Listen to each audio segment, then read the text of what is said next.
qui nous dit que la probabilité de A union B, c'est-à-dire d'avoir un événement A ou l'événement B, c'est la probabilité de l'événement A plus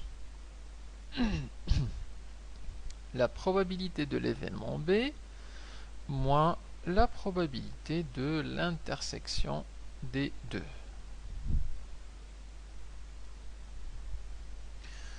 Donc, si on veut calculer cette probabilité d'une union de deux événements, il faut calculer la probabilité de l'événement, du premier événement, du second événement, et retrancher la probabilité de l'intersection. On va définir ensuite ce qu'on appelle l'indépendance de deux événements. Alors notamment on dit que A et B sont indépendants. Alors ça équivaut à dire que la réalisation de l'événement A n'influe pas sur la réalisation ou non de l'événement B. Donc la réalisation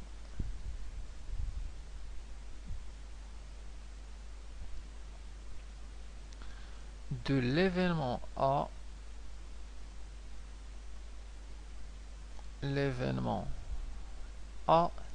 n'influe pas sur la réalisation de l'événement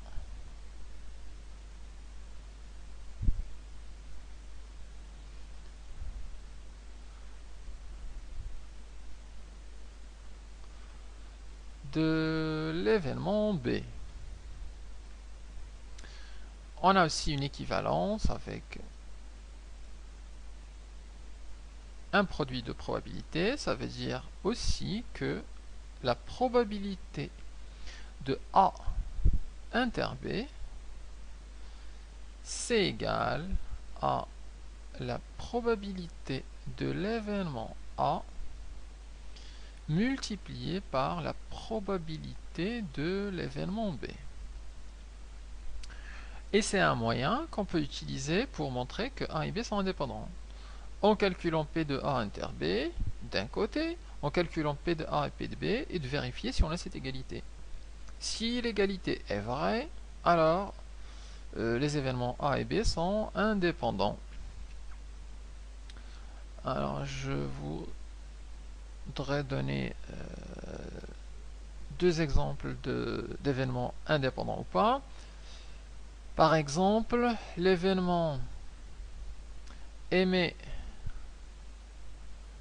la musique celtique et comparer ça à l'événement trébucher dans le métro de Tokyo.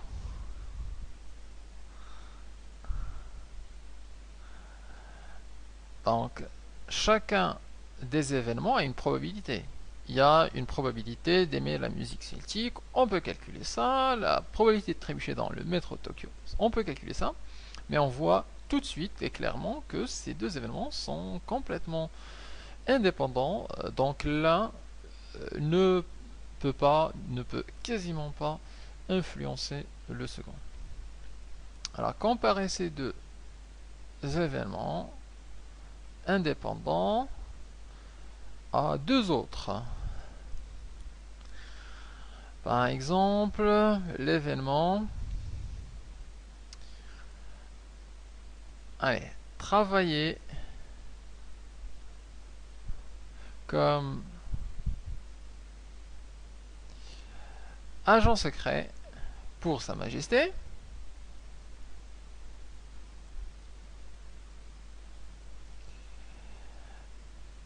et l'événement être séducteur.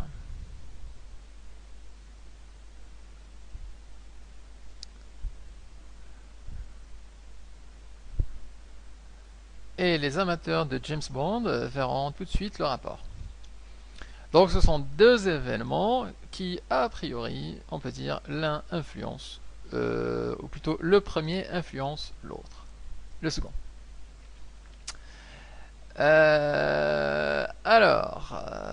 Ceci pour parler des événements indépendants. On peut aussi parler des événements incompatibles et définir ce que c'est. A et B sont incompatibles.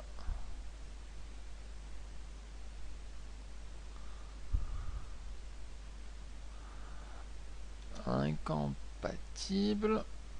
Alors, c'est équivalent à dire que A et B ne peuvent se réaliser en même temps.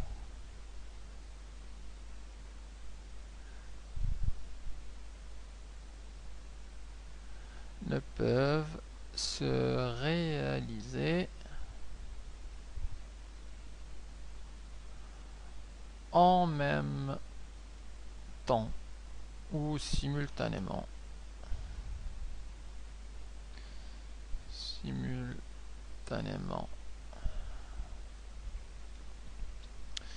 Ce qui est équivalent que l'intersection des deux événements est vide.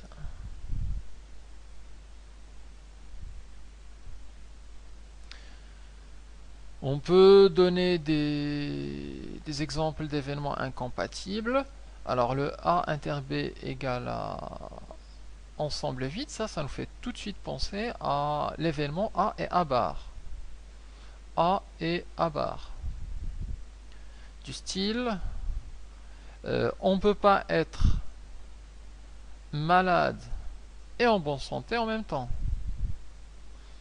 Donc, être malade et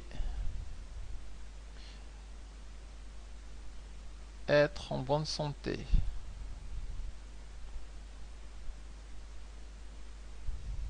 Donc on est soit malade, soit en bonne santé. Et donc ces deux événements, alors c'est pas A bar et A bar, mais A et A bar. Supposons que A c'est malade et A bar c'est le complémentaire, donc être en bonne santé. On peut sinon avoir des événements qui peuvent arriver en même temps.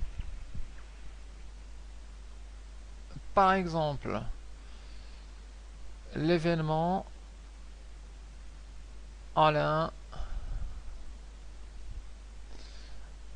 n'entend pas son réveil.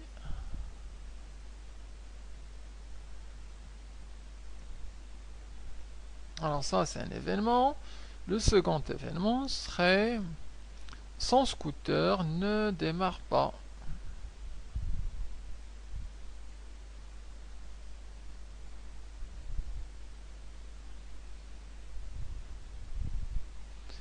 Alors, bien évidemment, la conséquence des deux, c'est qu'il sera en retard au lycée.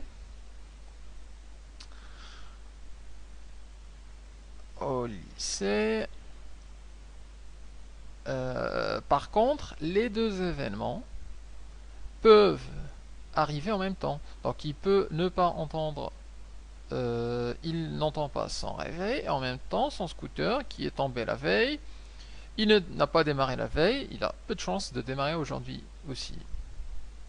Ou alors que les deux arrivent séparément, qu'un jour il n'entend pas son réveil, ou qu'un second jour il entend bien son réveil, mais que son scooter ne démarre pas.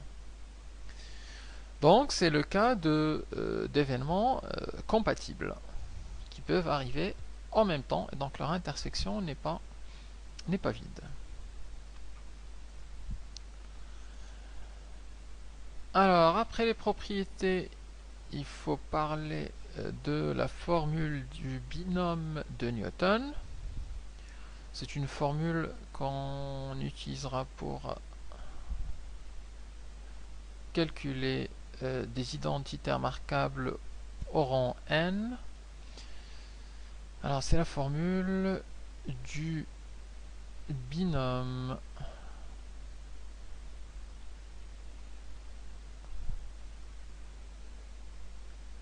de Newton. Elle nous dit qu'on peut calculer le a plus b à la puissance n en utilisant les combinaisons de p parmi n.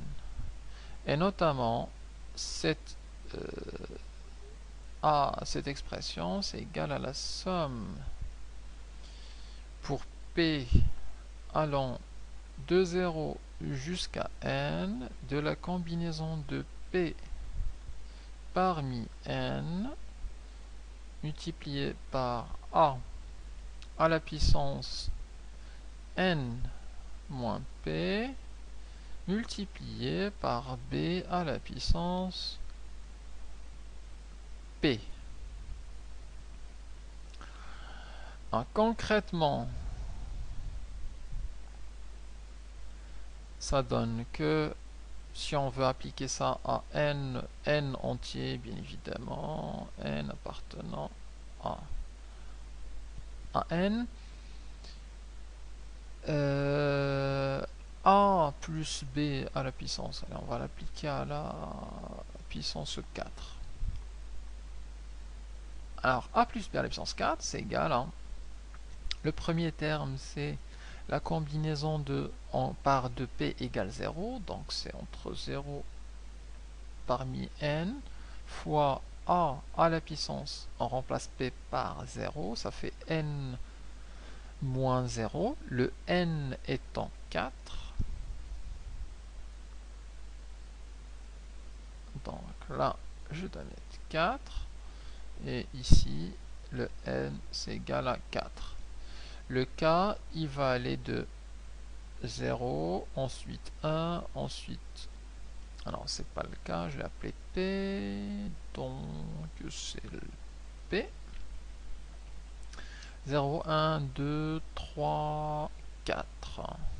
Donc, on aura une somme de 4 termes.